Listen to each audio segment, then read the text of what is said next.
You've been very, very, almost upfront about Deshaun Watson potentially playing and getting traded this year. We have asked you numerous times, how the hell is that even possible? Now I read, and I forget where the article was, Lisa Friel of the NFL did an investigation into this situation, even interviewing some of the accusers of Deshaun Watson. Very serious allegations. Lisa Friel of the NFL allegedly did an investigation. That ended with no suspension, no commissioner's exemption list. Is that the reason why you feel like teams are still interested in trading for something that could potentially be devastating if any of these are real and any of these become guilty verdicts?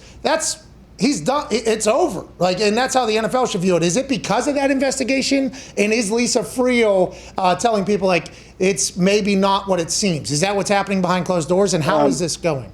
The investigation is not over. So Okay. That is ongoing. Now, he has not put on the commissioner's exempt list for training camp, nor would he, because the commissioner's exempt list applies to games. So if it's unresolved by the time you get to the start of the season, I guess it is conceivable that he gets put on that if he still faces criminal charges. I haven't heard that he will, but I guess it's conceivable. A suspension is also possible. And I think for the teams who would trade for him, and there certainly are teams who'd be willing to trade for him now, and the fact that the Texans are willing to listen, this could make for a very interesting couple days and couple weeks. The teams who would trade for him know that a suspension is possible. How much, I don't know, but a suspension is possible. However, if you trade for Deshaun Watson, and again, there are teams who'd be willing to do it now, you'd be trading for him for the next 12 years. It's not a one-year thing. It is a 12-year thing. So a franchise quarterback in his prime, that would be the kind of thing that would be worth, to me, if he misses a couple games this year and you're comfortable with the rest of it, worth doing it for the long term. Now, these teams that are interested that you said would trade for him now, it's going to be, 5 first round? There was mixed reports coming out that it was 3 first rounders and there was a mixture of picks and players to 5 and 4. Yeah. And these teams that are doing this are selling the future of their franchise without any insight on what's going to happen behind the scenes? Or do they have their own research happening, and are all the teams that we thought were potentially in the mix at the beginning still in the mix?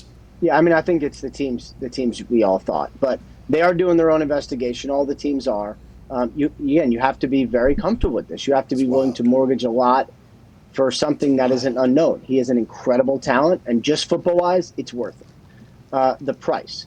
So my understanding, and colleague Tom Pelissero mentioned this as well, at least 3 number ones. I don't know about the 5 high picks. I haven't heard it quite like that, but at least 3 number ones plus more. And if we're talking franchise quarterback, that's what it would be. If we're talking, Russell Wilson, we were talking about that early in the offseason, that's the price.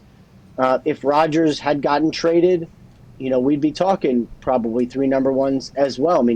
It's a lot, but to me, if I was running a franchise, I would pay literally anything to get a quarterback like that in his prime, assuming I was comfortable with all parts of it. Ian, has anything happened over the last, week or 2 or month that made some of these teams that are interested make them feel more comfortable trying to bring Deshaun Watson in? No, I think there have been teams that have been interested really throughout. It's really just now the Texans saying, okay, I guess internally, we can consider this. Watson was in yesterday, reiterated his trade request, didn't meet with some members of the team brass, and it didn't sound like they were able to persuade him or even attempt to persuade him. So I think that was probably the thing. Once he got in, started the process of coming into training camp, met with some people, all right, let's at least consider this. But no, I do think teams have been interested kind of throughout.